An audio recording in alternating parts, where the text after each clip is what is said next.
জামালপুরের মাদারগঞ্জে ঝিনাই নদীতে ডুবে ভাইবোন সহ ৩ শিশুর মৃত্যু হয়েছে। নিখোঁজ রয়েছে ২ শিশু। শুক্রবার বিকেলে উপজেলার ভাটিয়ারচর এলাকার আনারবাড়ি ঘাটে এই ঘটনা ঘটে। প্রত্যক্ষদর্শীরা জানায়, নদীতে ছোট এই ডিঙি নৌকায় ঘোরাঘুরি করছিলেন ৫ শিশু।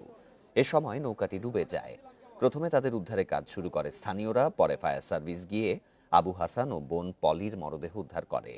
পরে একই এলাকায় সাইবার মরদেহ উদ্ধার করা হয়। এখনও নিখোঁজ রয়েছে ২ শিশু। সন্ধ্যায় উদ্ধার অভিযান বন্ধ ঘোষণা করেছে ফায়ার সার্ভিস। সকালে আবার উদ্ধার অভিযান শুরু হবে। খেলতে খেলতে নদীতে পড়ে যায়। এই সময় আরো লোকজন ছিল, একজন বাচ্চা এসে খবর দেয়। খবর দেওয়ার পরে লোকজন যায়, দেখে তাদের আর খুঁজে পাওয়া যায় না। নৌকাতে উঠলে নৌকাতে একটা ঢেউটে বাচ্চারা নদীতে পড়ে যায়, মারা যায়। প্রথমে ৫টা ৪৩ মিনিটে 2টা মৃতদেহ উদ্ধার করতে সক্ষম হয়। উদ্ধার করার পরে আবার পরবর্তীতে 5টা 53 মিনিটের সময় আরেকটি মৃতদেহ উদ্ধার করতে সক্ষম হয়।